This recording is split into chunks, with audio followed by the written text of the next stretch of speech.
Hello दोस्तों, स्वागत है आपका मेरे यूट्यूब चैनल पर। दोस्तों, आज की इस वीडियो में हम बात करेंगे कि 85 प्लस मार्क्स आपको आईबीपीएस इंटरव्यू में कैसे लेके आने हैं। दोस्तों, करीब 20,000 स्टूडेंट्स का जो है मेंस में सिलेक्शन हो गया है, मतलब मेंस का उनका क्लियर हो गया है और 10,000 के करीब जो है मार्केट में वैकेंसी है। तो इसका मतलब ये है कि हर दो में से एक बच्चे का सिलेक्शन होना है और ये तभी हो पाएगा जब आप इसको अच्छे से मास्टर करोगे, क्योंकि बाकी प्रोसेसेस तो वैसे भी कंप्लीट हो चुकी हैं। तो यही है जो अब आपके हाथ में है। तो चलिए बिना किसी देरी के शुरू करते हैं। सबसे पहले मैं अपना छोटा सा एक इंट्रोडक्शन दे देता हूँ। ये मेरा नाम है। मैं पीओ था ओबीसी बैंक में, जो कि अब पीएनबी बन चुका है। उससे पहले मेरा पीओ में सिलेक्शन हुआ था बैंक ऑफ बड़ौदा में। उससे पहले पीओ आरआरबी सर्व हरियाणा ग्रामीण बैंक में। एसएससी सीजीएल 15 और 16 मैंने क्रैक किया। प्रेजेंटली मैं मिनिस्ट्री ऑफ डिफेंस में काम कर रहा हूँ। तो चलिए दोस्तों, सबसे पहले हम देख लेते हैं कि इस इंटरव्यू का पर्पस क्या होता है। दोस्तों, पर्पस जानना हमारे लिए बहुत जरूरी होता है, क्योंकि अगर पर्पस पता है तो हमें ये पता है कि हमें करना क्या है, वो क्या देखना चाह रहे हैं। एग्जैक्टली वही चीजें हम वहां पे प्रेजेंट करेंगे। तो देखिए दोस्तों, रिटर्न में ना मोस्टली वो चीज़ें आपकी क्वांटिटेटिव स्किल्स चेक कर चुके हैं, रीजनिंग स्किल्स चेक कर चुके हैं, बाकी सारी स्किल्स चेक कर चुके हैं। बट एज अ पर्सन आप कैसे हो ये उनको नहीं पता। और ये पता करने के पैरामीटर क्या है? पैरामीटर है कि आपकी नॉलेज कैसी है, आपका एटीट्यूड कैसा है, आपका बिहेवियर कैसा है, आपकी रीजनिंग स्किल्स कैसी हैं। रीजनिंग वो वाली रीजनिंग नहीं जो हम एग्जाम के अंदर करके आए हैं अभी। रीजनिंग स्किल्स वो कि आप किसी चीज़ के पीछे क्या रैशनल देते हैं, क्या रीजनिंग लगाते हैं, वो वाली। एनालाइज कैसे करते हैं सिचुएशन को, मैनेज कैसे करोगे अगर कल को कोई इश्यूज होते, तो वो मैनेजमेंट स्किल्स जानना चाह रहे हैं। और इन सब का जो एक पर्पज है ना, वो ये जानना है कि आप कितने अच्छे ऑफिसर बन सकते हैं। तो पर्पज हम बात कर चुके हैं। अब देखते हैं कि पार्ट्स क्या है इंटरव्यू के। देखिए दोस्तों, सबसे जो इम्पोर्टेंट पार्ट है वो है आप खुद, और उसके बाद ये तीनों को हम एक में ही क्लब कर देते हैं। और जो आपके बारे में जो क्वेश्चन होंगे और आपके बारे में जो भी जितनी जानकारी होगी, वो 60 to 70% जो है वो इंटरव्यू के स्कोर को इफेक्ट करेगी। ठीक है। और ये जो नॉलेज है ये खाली 30 से 40%, और ये भी थोड़ी एग्जाजरेटेड फिगर है, क्योंकि बेसिकली ये जीके आपकी चेक हो चुकी है, करंट अफेयर आपके चेक हो चुके हैं, बैंकिंग आपकी चेक हो चुकी है। बट अब वो ये कंफर्म करना चाह रहे हैं कि आप कोई मग्गू टाइप इंसान तो नहीं है कि आपने बस क्रैम कर लिया बट आपको कंसेप्ट की कोई समझ नहीं है। तो सिर्फ वो चीज़ एश्योर कर रहे हैं कि आपको वो जो चीज़ अभी तक करके आए वो आती है या नहीं आती है, वो क्लैरिटी है या आपने घोट रखा है। इसका सिर्फ इतना ही रोल है। तो यहाँ से बहुत ज़्यादा कोई बड़ा डिफरेंस नहीं होने वाला, बट यहाँ पे बहुत ज़्यादा डिफरेंस होने वाला है। ये इसको सपोर्ट करेगा, बस इससे ज़्यादा इसका कोई रोल नहीं है। तो चलिए आगे देखते हैं। देखिए दोस्तों, एक गोल्डन रूल होता है इंटरव्यू को क्रैक करने का। देखिए, इंटरव्यूअर का जो दिमाग है ना, वो फ्री बर्ड है। उसके दिमाग में हजारों क्वेश्चन हो सकते हैं। अगर आपने उसको फ्री छोड़ दिया, मतलब कि उसको जो पूछना है पूछ सकता है, तो ये मान के चलिए उसके हजारों क्वेश्चन का आपके पास हो सकता है आंसर ना हो। और ये क्वाइट पॉसिबल है ये चीज़ कि हर किसी के जो सवाल हैं वो हमारे लिए पॉसिबल नहीं है हर किसी को आंसर कर पाए, वो क्या पूछना चाहता है, क्या जानना चाहता है। तो उसका एक सोल्यूशन होता है कि आप अपने आंसर्स में ना कुछ हिंट्स थ्रो करो, कुछ ना थोड़ा थोड़ा छोड़ते रहो, कुछ कुछ ऐसी बातें बोल दो, कुछ कुछ ऐसे वर्ड्स बोल दो, जिसके बाद आपसे वो क्वेश्चन पूछे उन्हीं बातों के बारे में जो आपने पहले से प्लान कर रखी है। जैसे कि आपसे कहा जाता है कि आप अपनी इंट्रोडक्शन दो। इंट्रोडक्शन के अंदर ही कुछ एक दो चीज़ें ऐसी बोल दो कि आपको पता है कि उनके ऊपर सवाल पूछे जाएंगे। ये कुछ वैसा ही है कि जैसे आप कभी कभी अपने दोस्तों से बात करते हो या घर वालों से बात करते हो, तो वो कहते हैं कि यार कुछ चाहता है क्या, कुछ मतलब चाहिए क्या तुझे, क्यों इस तरह की बातें बोल रहा है। मतलब आपने एक दो वर्ड ही बोले होते, पूरी बात नहीं बताते आप, छोटा सा कुछ हिंट उसके अंदर थ्रो कर देते हो, जिससे वो आपसे पूछते हैं कि भाई हाँ क्या हुआ है। तो उसी तरह से ना आपको इंट्रो में आप छोड़ सकते हो इस तरह के एक दो हिंट्स। आपसे पूछी जाती है आपकी स्ट्रेंथ क्या है, उसके अंदर एक दो चीज़ें ऐसी छोड़ दीजिए। वीकनेस पूछी जाती है, वीकनेस के अंदर छोड़ दीजिए। या फिर हो सकता है मान लो ये तीनों ही चीज़ें आपसे नहीं पूछी गई, तो आपको जैसे ही कोई अपॉर्चुनिटी मिले उस अपॉर्चुनिटी को यूज़ करो और वो हिंट्स को ना उसके अंदर थ्रो कर दो। हिंट कैसे थ्रो करनी है वो वीडियो में हम आगे बात करेंगे, क्योंकि वो एक पर्सपेक्टिव है सोचने का कि कैसे आपको वो बात बोलनी है कि वो गलत भी ना हो और आप ट्रैप भी ना हो, और आप इंटरव्यूअर को वहां लेके आ पाओ जहां पे आप कंफर्टेबल हो, जो आपकी कह सकते हैं कोर कॉम्पिटेंसी है, आपकी एक्सपर्टीज है वो एरिया। दूसरा, एक गोल्डन रूल है कि कोई भी चीज़ जो पढ़ रहे हो ना वो डिटेल में पढ़ो, क्योंकि होगा क्या, जो भी आप जवाब दोगे उसके बाद ना उसके बाद डीपर क्वेश्चन हो गए। जैसे आपसे कोई एक चीज पूछी गई, उसको एक्सप्लेन करने के लिए आपने एक वर्ड यूज कर लिया एक्स। अब एक्स को पूछेंगे वो कि एक्स क्या है। अब एक्स को एक्सप्लेन करने में आपने एक वर्ड यूज किया वाई, अब वो वाई पे क्वेश्चन पूछेंगे। तो जो भी चीजें पूछी जाएंगी वो लाइन से एक के बाद एक, एक के बाद एक, एक के बाद एक, ऐसे पूछी जाएंगी। इसीलिए आपने देखा होगा कि कोई कोई जब इंटरव्यू दे के आते हैं तो उनसे पूछा जाता है कि भाई सिर्फ मनी के ऊपर ही 10 क्वेश्चन पूछ लिए, करेंसी के ऊपर ही 3 क्वेश्चन पूछ लिए। आप सोचोगे यार क्या इंटरव्यूअर के पास कुछ और है नहीं? ऐसा नहीं है कि उसके पास कुछ और नहीं है। वो एक आंसर दिया गया, आंसर में फर्दर उससे पूछा गया, फर्दर उससे पूछा गया। तो इस तरह से ना चेन में चलती है। तो जो भी प्रिपेयर करो, जो भी बोलो, उसको थोड़ा डीप में प्रिपेयर करो। ठीक है। अब चलते हैं आपकी पर्सनल लाइफ के ऊपर। जैसे कि सबसे पहली चीज है आपका नाम। आपके नाम का मीनिंग आपको पता होना चाहिए। बड़ी ही बेसिक सी चीज है कि आपको अपने नाम का मीनिंग नहीं पता तो आपकी वो अनअवेयरनेस दिखती है। ठीक है, आप अवेयर नहीं है चीजों को लेके। कोई फेमस पर्सनैलिटी है आपके नाम की, आपके ही नाम से कोई हिस्टोरिकल, कोई मिथोलॉजिकल कोई फिगर रही है, कोई पर्सन रहे हैं, उसके बारे में आपको पता होना चाहिए। 4 से 5 लोग, और एटलीस्ट जो लोग पॉपुलर हैं। जैसे किसी का नाम अगर मनमोहन है तो मनमोहन के नाम से कौन सबसे ज़्यादा पहला दिमाग में क्या रिकॉल वैल्यू आती है आपके? मनमोहन सिंह। तो उनके बारे में पता होना चाहिए। Little bit knowledge about them, सभी के बारे में, 4 5 लोगों के बारे में बेसिक बेसिक इन्फॉर्मेशन जो है वो गेदर कर लो। फैमिली, देखिए आपकी फैमिली के बारे में वो इसलिए नहीं जानना चाहते कि उनको उनसे मिलना है या कुछ करना है, वो बेसिकली आपको जानना चाहते हैं उनके थ्रू। अब जैसे सबसे पहले उठा लेते हैं कि आपके फादर के बारे में पूछ सकते हैं, वो वर्किंग है, नॉन वर्किंग है, क्या उनकी जॉब है। अगर जॉब किसी पर्टिकुलर फील्ड में है, मान लो वो रेलवे में है, तो आपसे पूछा जा सकता है कि ब्रॉड गेज क्या होता है, नैरो गेज क्या होता है, तत्काल बुकिंग क्या होती है, कुछ भी ऐसी इस तरह का जो क्वेश्चन पूछा जा सकता है। या फिर उनकी किस डिपार्टमेंट में काम कर रहे हैं उससे रिलेटेड कुछ नया मार्केट में अभी आया है। आप उनकी जॉब को पसंद करते हैं कि नहीं करते, करते हो तो क्यों नहीं करते हो, नहीं करते हो क्यों नहीं करते। क्या आप उनको फॉलो करते हो, क्या आपके वो रोल मॉडल हैं? रोल मॉडल का एक स्पेसिफिक क्वेश्चन अलग से ही पूछा जा सकता है कि आपके रोल मॉडल है कौन। तो आपके फादर को जनरली एक्सपेक्ट किया जाता है कि आप उनको रोल मॉडल बताएं, बट अगर ये बोल रहे हो तो आपके पीछे उसकी जस्टिफिकेशन होनी चाहिए। जरूरी नहीं है कि यही हो। वो पूछ सकते हैं कि उनके बारे में 5 क्वालिटी बताओ, 5 बतानी जरूरी नहीं है, 2 3 4 अपनी प्रिपेयर कर लो, हो सकता है वो पूछी जाए। वो वर्किंग है तो भी पूछी जा सकती है, नॉन वर्किंग है तो भी पूछी जा सकती है। सेम क्वेश्चन ना इन 3 लोगों के बारे में तैयार कर लो। मदर के बारे में पूछे जा सकते हैं, आपके सिबलिंग के बारे में पूछे जा सकते हैं। अगर आपके सिबलिंग ने कुछ बड़ा उखाड़ लिया है, मतलब बहुत कुछ अच्छा कर रहे हैं वो, तो आपसे पूछा जा सकता है कि भैया आपने क्यों नहीं किया वो काम। तो मतलब इस क्वेश्चन को भी आंसर आप रेडी रखना। बट अगर हाँ वो नॉर्मल है तो आप जस्टिफाई कर सकते हो कि उसका उसमें इंटरेस्ट था, मेरा इसमें इंटरेस्ट था। तो वो जस्टिफाई हो जाती है। बेस्ट फ्रेंड की भी आप प्रिपेयर करके रखना। एक दो लोगों से हमारे टाइम में पूछा गया था कि अपने दोस्त की 4 क्वालिटीज बताइए। तो बेसिकली आपको वो एनालाइज करना चाहते हैं कि आप लोगों को कैसे एनालाइज करते हैं। आपको वो देख रहे हैं कि आप लोगों को कैसे देखते हो, क्योंकि बैंकिंग में यही सारा खेल है। ठीक है। उसके बाद ये जो सारे क्वेश्चन जो कॉमन है इनके बारे में, वो है इनका प्रोफेशन और उनके बारे में 4 5 क्वालिटीज। उसके बाद आपकी स्टडी पे आ जाते हैं। स्टडी पे आपने स्कूलिंग, आपने क्या पढ़ा, कहाँ, मतलब क्यों पढ़ा, वही सब्जेक्ट क्यों पढ़ा, कहाँ से पढ़ा, ये सब आंसर आपके तैयार होने चाहिए। बेसिकली इस वीडियो में ना हम ओवरव्यू लेंगे कि क्या क्या चीज़ें करनी है। उसके बाद डिटेल में हम इन्हीं टॉपिक्स को अलग से कवर करेंगे कि आपको क्या बोलना है, उनके आंसर क्या बोलने हैं। मैं ओवरऑल आपको पर्सपेक्टिव इस वीडियो में बता दे रहा हूँ। उसके बाद सेम कॉलेज स्कूल से क्या पढ़ा, क्यों पढ़ा वही, और कहाँ से पढ़ा। उसके बाद अगर मिसमैच ऑफ स्ट्रीम्स है, मान लीजिए आपने 12th करी थी नॉन मेडिकल से, उसके बाद आपने ग्रेजुएशन में ले ली आर्ट्स, क्योंकि किसी ने कहा कि शायद अगर आपको यूपीएससी की तैयारी करनी है तो आर्ट्स बेनिफिशियल है। तो आपका वो जस्टिफिकेशन रेडी होना चाहिए कि आपने जो है ये मिसमैच क्यों क्रिएट किया। वो जस्टिफाई नहीं कर पाओगे ना तो आप इरेशनल पर्सन वहां पे प्रूव हो जाते हो। कोई भी गैप ईयर है आपका, तो गैप ईयर क्यों था, उसको जस्टिफिकेशन उसकी रेडी होनी चाहिए।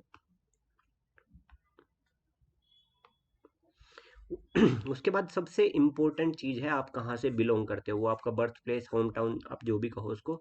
अगर तो वो फेमस है तो सबसे पहले पता होना चाहिए आपको क्यों फेमस है। जैसे कि कोई कुरुक्षेत्र से अगर है, तो कुरुक्षेत्र से रिलेटेड आपके दिमाग में क्या जाएगा? महाभारत। महाभारत से रिलेटेड क्या जाएगा? गीता। गीता से रिलेटेड क्या जाएगा? कृष्णा।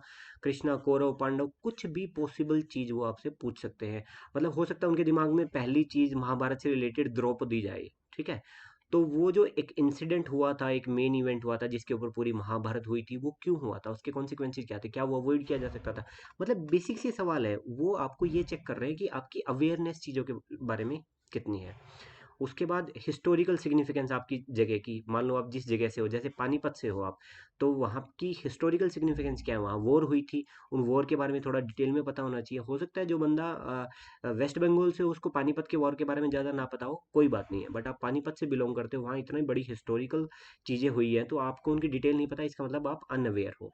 ठीक है, वो क्यों हुई, उनका प्रेजेंट इफेक्ट क्या है, क्या उन जो वॉर हुई थी उनका प्रेजेंट इफेक्ट क्या है, अभी तक कुछ है ऐसा, या फिर, क्योंकि देखिए इंटरव्यूअर का मन ना, मतलब उसके मन में जो आए ना वो आपसे पूछेगा, जो उसके आज तक के ख्यालात थे, कि चलो उसने वो कश्मीर नहीं गया और आप कश्मीर से हैं, तो पूछ लेगा अरे ये वहाँ क्या होता है, इतना ज़्यादा उसको हम क्यों वो करते हैं, टेररिज्म क्या ग्राउंड लेवल पे है क्या, हर आदमी इस तरह से सोचता है, मतलब कुछ भी वो पूछ सकता है। उसके बाद एक सॉरी पॉलिटिकल सिग्निफिकेंस आपके स्टेट की, जैसे स्टेट की या होम टाउन की, अगर कोई बड़ा लीडर आपके एरिया से, आपके सॉरी होम टाउन से अगर आता है, तो वो उसके बारे में आपको पता होना चाहिए। एमपी एमएलए आपके प्रेजेंट में कौन हो, ये कौन है, ये आपको पता होना चाहिए। इकोनॉमिकल सिग्निफिकेंस, जैसे आपकी अगर सिटी जो है वहाँ अगर माइनिंग होती है, माइनिंग के लिए जाना जाता है, या फैक्ट्रीज के लिए आपको जाना जाता है, या फार्मिंग के लिए आपको जाना जाता है, तो वो आपको पता होना चाहिए। उसी जगह की आपको जियोग्राफिकल सिग्निफिकेंस भी पता होनी चाहिए। अगर आप हिली एरिया में है तो हो सकता है आपने शिमला कहा, उसके दिमाग में हिली एरिया आया और उससे रिलेटेड इंटरव्यूअर पैनल ने कुछ भी पूछ लिया। राजस्थान से बोला तो डेजर्ट उसके दिमाग में गया, तो उससे रिलेटेड कुछ पता होना चाहिए आपको। आपके एरिया की चैलेंजेस क्या हैं, पॉजिटिव्स क्या हैं। उसी तरह से सेम क्वेश्चन जो हम ऊपर होम टाउन के बारे में पढ़ रहे थे, वही आपके होम स्टेट के बारे में भी लागू होते हैं। Historical, political, economical, geographical significance आपको पता होनी चाहिए आपके स्टेट की। फेमस किस वजह से है, आपके स्टेट की फॉर्मेशन कब हुई, आपका इंडिपेंडेंस के साथ ही स्टेट बन गया था या उसके बाद अलग से बना था, बाइफर्केशन ट्राइफर्केशन के साथ हुआ था। लेजिस्लेटिव असेंबली के बारे में पता होना चाहिए, कितने मेंबर हैं, आपका सीएम कौन है, एमएलए कौन है, लास्ट सीएम लास्ट एमएलए कौन है। ये सब चीज़ें आपकी ये दिखाती हैं कि आप अवेयर हो चीज़ों को लेके, ओवरऑल आपको पता होता है। उसी तरह से जैसे लेजिस्लेटिव असेंबली का है, तो उसी तरह पार्लियामेंट का पता होना चाहिए कि आपके स्टेट से कितनी सीट्स हैं पार्लियामेंट की, आपका एमपी कौन है, आपका प्रीवियस एमपी कौन था। उसके बाद आपके बारे में एक इम्पोर्टेंट चीज़ और होती है, हॉबी। देखिए कोशिश करिए कि आपकी जो हॉबीज़ हैं वो जेन्युइन हो, क्योंकि अगर जेन्युइन नहीं होंगी तो आप फंस जाओगे, दूसरे तीसरे सवाल के बाद ही आप ट्रैप हो जाओगे। और दूसरा, अगर आपने बोल दी जैसे कि आपकी क्रिकेट एक हॉबी है, तो आपको पता होना चाहिए उसका जेनेसिस कहाँ से हुआ था, किस कंट्री से स्टार्ट हुआ था, उसके बारे में बेसिक टर्मिनोलॉजीज पता होनी चाहिए। फेमस प्लेयर्स के बारे में कुछ कुछ पता होना चाहिए।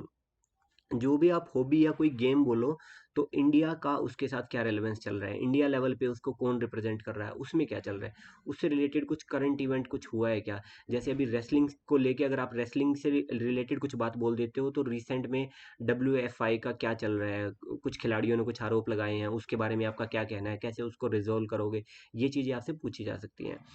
अगर नहीं है आपकी कोई हॉबी जेन्युइन, तो आप स्क्रिप्ट करो, बट स्क्रिप्ट करो ना तो उसको डिटेल में करो।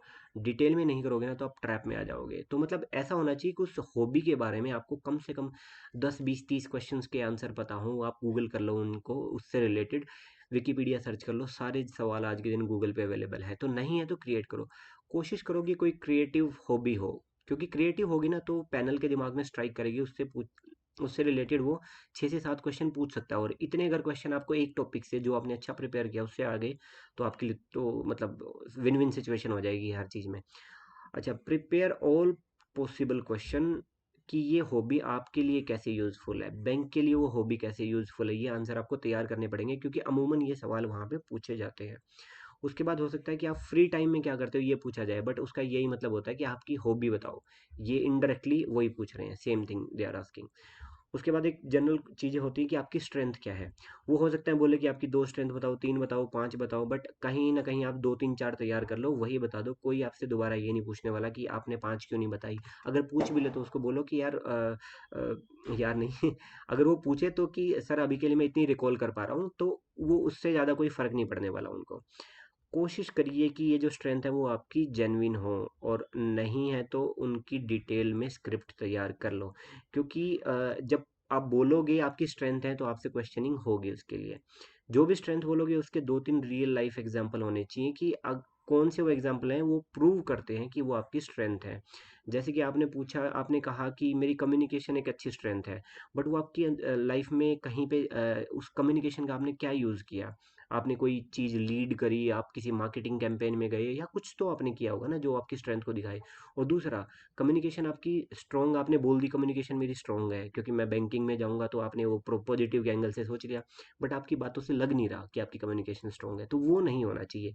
वो आपके कैरेक्टर और अपनी लाइफ के साथ मैच होनी चाहिए। और दूसरा, एक गलती जो अक्सर बच्चे करते हैं, वहाँ भगवान बनने की कोशिश ना करो। स्ट्रेंथ के नाम पे कुछ भी मत पेल दो कि भैया मैं तो ये हूँ, मैं तो वो हूँ, मैं तो बहुत ही इमोशनल हूँ, मैं तो बहुत ही अच्छा हूँ, मैं तो किसी को भी देख के, गरीब को देख के मेरा मन तरस जाता है। वो सब बातें मत करो। वो टू मच एग्जैजरेशन होगी, वो नेगेटिव पॉइंट चला जाएगा। बैंक एक कमर्शियल इंस्टीट्यूशन है जहाँ प्रॉफिट लॉस खेला जाता है, जहाँ प्रॉफिट लॉस से फर्क पड़ता है। आप अगर इतने दयालु किस्म के होंगे तो आप बैंक का नुकसान कर बैठोगे, तो इतना भी भगवान वहाँ पे नहीं बनना है। सेम वीकनेस के बारे में जो ऊपर बताइए, सारे पॉइंट वीकनेस पे भी लागू होते हैं। सिर्फ एक या दो वीकनेस ही बताइए, जरूरी नहीं है उसने 10 बोल दी तो आप 10 वीकनेस बनाने में बैठ गए वहाँ पे, ऐसा नहीं है। एक दो बताओ और सर अभी के लिए इतना ही रिकॉल कर पा रहा हूँ मैं। दूसरा, ये जो वीकनेस है ना, वो बहुत ज़्यादा डिजास्ट्रस नहीं होनी चाहिए। मैं लेजी हूँ सर, मैं काउंटिंग में मिस्टेक कर देता हूँ, मेरे को सर काम करने में कोई मज़ा नहीं आता, तो इस तरह की चीज़ें मत बोलिए कि वो आपके लिए टू मच डिजास्ट्रस। थोड़ा मोड़ा नेगेटिव आप बोल सकते हो कि सर कम्युनिकेशन मेरी वीक है, बट वो दिखनी चाहिए कि वीक है। तो उस पे जैसे ही आप ये बोलोगे कि आपकी कम्युनिकेशन वीक है, तो आपसे अगला क्वेश्चन पूछा जाएगा कि what you are doing to improve them. तो दो तीन चीज़ें ऐसी होनी चाहिए कि आपकी बात को सपोर्ट करें कि आप अपनी कमियों को इम्प्रूव करने के लिए क्या कर रहे हैं। ठीक है। जैसे कम्युनिकेशन वीक है तो आप, भाई मैं कम्युनिकेट करने की कोशिश करता हूँ, मैं इंगेजिंग होने की कोशिश करता हूँ, अनजान लोगों से बात करने की कोशिश करता हूँ, तो यहाँ से आप दिखाते हो कि आप अपनी कमियों को इम्प्रूव करने में बिलीव करते हो। उसके बाद अब आते हैं कि कुछ क्वेश्चन होंगे जो आप यू ओरिएंटेड होंगे। आपका कुछ बातें हम इनमें से कर चुके हैं ऑलरेडी। सिटी, स्टेट, रिलीजन के बारे में आपके क्वेश्चन पूछे जा सकते हैं, या आपकी लैंग्वेज से रिलेटेड क्वेश्चन पूछे जा सकते हैं। आपकी फैमिली फ्रेंड ये हो चुका है, एजुकेशनल बैकग्राउंड हो चुका है, इसके ऊपर क्वेश्चन पूछे जाते हैं। Other examination you are attempting, ये बहुत ज़रूरी सवाल है क्योंकि बैंक में जो लोग जाते हैं और उसके बाद एसएससी में चले जाते हैं, तो ये इस आंसर के लिए तैयार रहो। ग्रेजुएशन से रिलेटेड आपसे क्वेश्चन पूछे जा सकते हैं। तीन एग्जांपल मैंने बनाए हैं, कॉमर्स स्ट्रीम से हो, इंजीनियरिंग से हो, या ह्यूमैनिटीज़ से हो। देखो, सबसे पहले तो अगर कॉमर्स से होना, तो क्योंकि आपके फील्ड से रिलेटेड ही जॉब है, तो डीप क्वेश्चन आपसे पूछे जाएंगे। तो अगर आप जेनरिक आंसर दोगे ना, तो वो सफिशियंट नहीं होंगे। अब बीटेक वाला उस चीज़ के बारे में थोड़ा सा जानता है, चलता है, बट कॉमर्स का बच्चा हो के आप अगर उसके बारे में बेसिक बेसिक चीज़ें भी नहीं जानते, तो वो एक नेगेटिव पॉइंट बन जाता है आपके लिए। इंजीनियरिंग वालों का थोड़ा मोड़ा जो है, आप सरफेस लेवल क्वेश्चन आपसे पूछे जा सकते हैं। जैसे मेरे से टू स्ट्रोक और फोर स्ट्रोक के बीच में डिफरेंस पूछा गया था, फोर स्ट्रोक इंजन के बीच में। और सबसे जरूरी क्वेश्चन जो होता है, वाई बैंकिंग, आप इंजीनियरिंग करके आए हो तो बैंकिंग में किस लिए आए, ये आंसर आपका तैयार होना चाहिए। ह्यूमैनिटीज़ वालों से जनरली एक्सपेक्ट किया जाता है कि भैया ये तो यूपीएससी फोड़ने के लिए पैदा हुए हैं, तो वो पूछेंगे कि आपसे बैंकिंग क्यों कर रहे हो, ये क्यों नहीं कर रहे यूपीएससी। और आपकी स्ट्रीम से रिलेटेड क्वेश्चन पूछे जा सकते हैं कि आर्ट्स बैकग्राउंड से हो तो आपने वो जो आपकी स्ट्रीम है उसका क्या यूज़ किया, वो आपने क्यों छोड़ दिया, उसमें फर्दर परस्यू क्यों नहीं किया, पीएचडी क्यों नहीं करी, तो उन आंसर के लिए तैयार रहो। अगर आपका कोई वर्क एक्सपीरियंस है तो पूछा जाएगा क्यों छोड़ रहे हो। आपकी जॉब प्रोफाइल से रिलेटेड क्वेश्चन पूछ सकते हैं। एक ये सबसे फेवरेट क्वेश्चन होता है उनका, why should we hire you. यहाँ पे आप हिंट थ्रो कर सकते हो कि कुछ ऐसी बात बोल सकते हो कि उसके आगे फर्दर क्वेश्चन हो, और फिर आपको वो फॉलो अप क्वेश्चन के लिए तैयार रहना चाहिए। How you how your schooling, graduation stream, job experience, hobby. हाँ, ये पूछ सकते हैं कि ये सारी चीज़ें बैंक को कैसे मदद करेंगी। आपने स्कूलिंग करी है, मान लो मतलब नॉन मेडिकल, मेडिकल से आपने 11वीं 12वीं करी है, तो वो कैसे हेल्प करेगी। आपकी ग्रेजुएशन में आपने मान लो आर्ट्स करी है, तो वो आपको कैसे हेल्प करेगी बैंक को। जॉब आपने करी है, मान लो सिनेमा में आपने जॉब करी है, तो आपकी जॉब के एक्सपीरियंस का आप क्या यूज़ करोगे।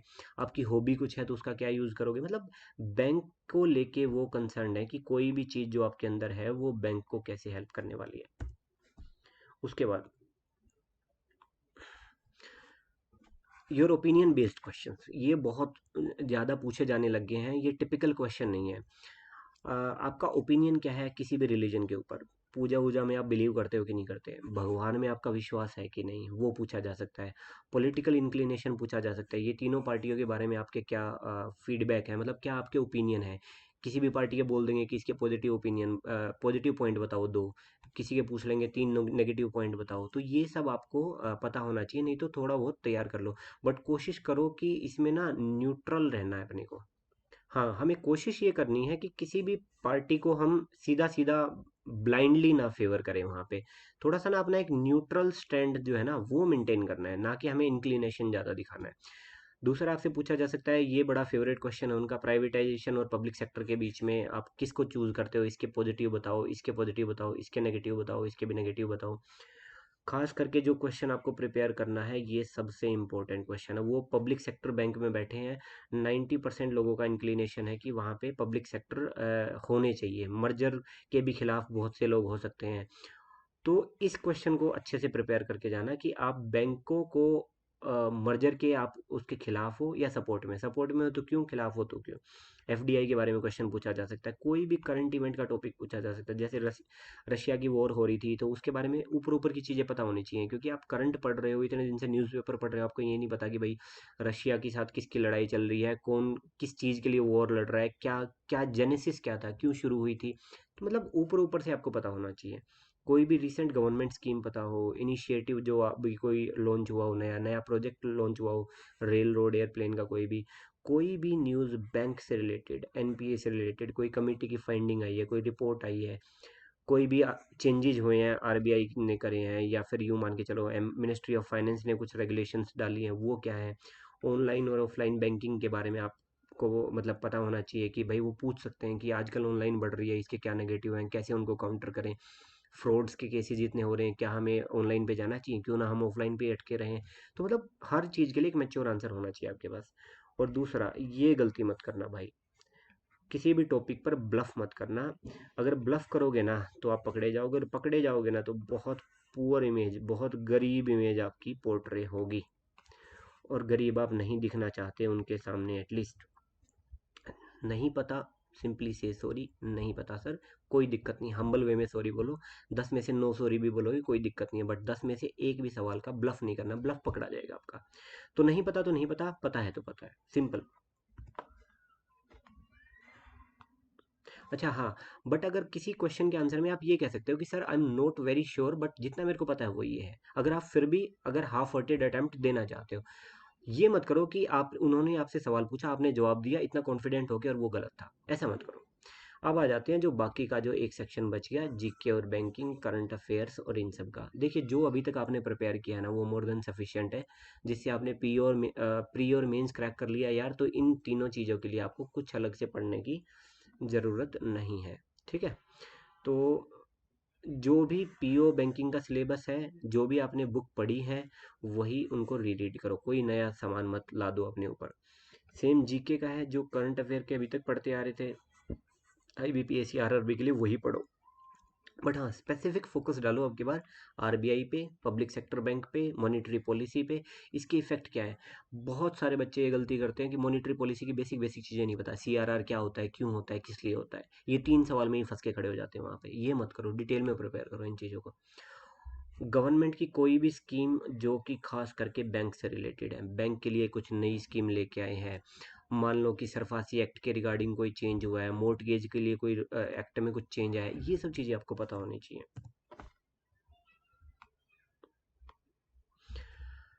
सबसे ज़्यादा जो क्वेश्चन पूछे जा सकते हैं, पूछे जाते हैं इनफैक्ट, इंट्रोड्यूस करो अपने आप को, tell us about your family, father mother sibling friends, tell your strengths weaknesses qualities, why should we hire you, why banking.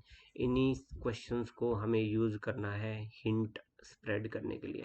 इसी में हम कुछ ऐसा बोलेंगे कि वो उनसे क्वेश्चन पूछें, एक क्वेश्चन के अंदर दूसरा क्वेश्चन पूछेंगे, दूसरे के अंदर तीसरा क्वेश्चन पूछेंगे, तीसरे के अंदर चौथा।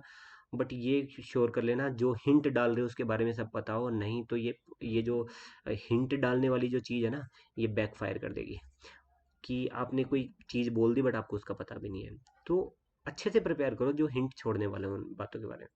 एक होता है सिचुएशन बेस्ड क्वेश्चन, बड़े पूछे जाते हैं। वो कहेंगे सपोज करो कि आप एक बैंक मैनेजर हो और एक रियल लाइफ सिचुएशन देंगे, उसके अंदर आपको कैसे डील करना है। यही मैं कह रहा था, एनालिटिकल स्किल और मैनेजमेंट स्किल। मान लो बैंक में बहुत केओस हो रखा है, लाइन वाइन नहीं लगी हुई, एक प्रेग्नेंट लेडी है वहाँ पे, ओल्ड एज के भी लोग बैठे हैं, कुछ डिपॉजिटर आए हैं, कुछ लोन लेने वाले आए हैं, किसको प्रेफरेंस दोगे। ये कॉमन सी सेंस है, कॉमन सेंस से इसको आंसर करना है। एक पर्सन है जो लोन पे नहीं कर रहा है, आप उसको कैसे कन्विंस करोगे कि भैया पे कर दे। वो आपके अंदर एक आपको बिहेव ऐसे करना है कि अब ऐसे नहीं कि शायद सर मैं उसको ये बोल दूंगा, शायद सर मैं उसको ये बोल दूंगी ना। आप बोलो, आप मैनेजर हो, उन्होंने कहा है कि you are a bank manager, pretend as if you are a bank manager. आप उनको बोलो कि मतलब जैसे आप रियल लाइफ में बात करते हो वैसे आपको वहाँ पे बोलना है। मान लो कोई पूरे का पूरा गांव है जो कि कुछ पर्टिकुलर लोन नहीं दे रहा, मान लो केसीसी का कुछ है, कोई इस तरह का लोन है जो एक पर्टिकुलर एरिया में चलता है, वो नहीं पे कर रहे हैं, तो आप उनको कैसे कन्विंस करोगे? ठीक है। अभी भी हाँ दोस्तों, इसके बाद ना मैं काफ़ी सारी वीडियोस बनाने वाला हूँ जिसमें जैसे अभी जो दिमाग में आ रही थी वो मैंने चीज़ें लिख दी हैं यहाँ पे।